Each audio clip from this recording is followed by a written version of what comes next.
Monsieur le ministre Singh, monsieur le directeur général Agematur, chers collègues, malgré la distance qui nous sépare, je suis heureuse de prendre à nouveau la parole devant cette assemblée.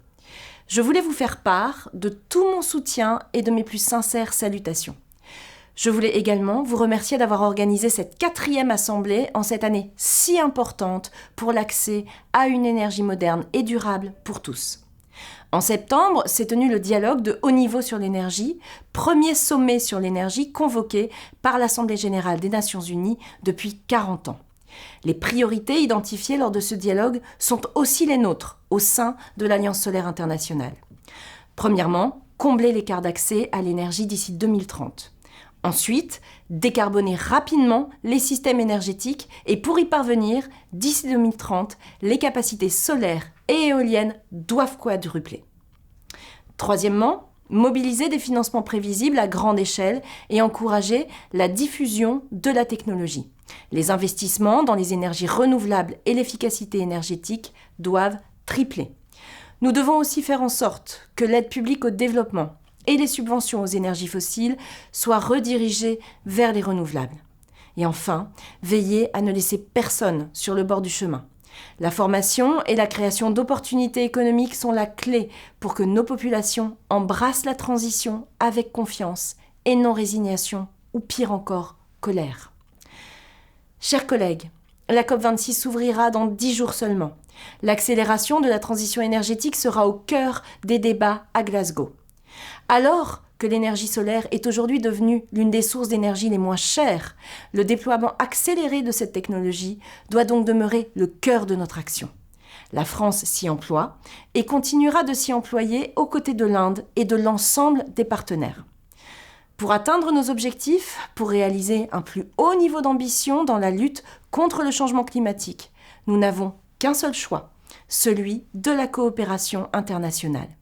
C'est pourquoi la France, en tant que coprésidente de l'Asie, a souhaité cette année confirmer son engagement et sa confiance par une subvention exceptionnelle d'1 million d'euros au programme de renforcement de capacité de l'Asie. En partenariat avec l'Organisation des Nations Unies pour le développement industriel, nous souhaitons ainsi mobiliser les centres régionaux et nationaux d'énergie renouvelable pour renforcer la coopération en matière de formation, de recherche et d'innovation dans les pays membres. Une attention particulière sera portée aux pays où le déploiement de la technologie solaire est encore trop faible, et notamment l'Afrique et les petits États insulaires en développement. En lien avec la présidence indienne, j'appelle les autres pays membres à soutenir la mise en place de ce programme qui permettra un déploiement équitable et durable de l'énergie solaire. Car seule une transition juste, qui permette le développement de compétences et de nouvelles opportunités pour les communautés concernées par la transition énergétique sera une transition réussie. L'autre volet d'importance pour la France est celui du financement. La France reste pleinement engagée dans la mise en œuvre de projets solaires dans les pays membres de l'Alliance. Sur les 1,5 milliard d'euros annoncés par le président de la République en 2019, près de 1,3 milliard d'euros de projets ont été engagés par l'Alliance française de développement. Ces fonds ont contribué à développer plus de 3400 MW de capacité solaire dans les pays membres et en particulier dans les pays africains. Nous continuons par ailleurs nos efforts pour déployer les outils de financement innovants.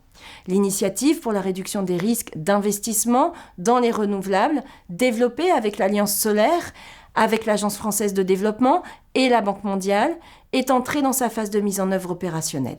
Cette initiative a reçu un financement de 280 millions de dollars du Fonds vert pour le climat qui va permettre de soutenir de nombreux projets dans les pays membres. Et un deuxième volet est déjà en cours de préparation.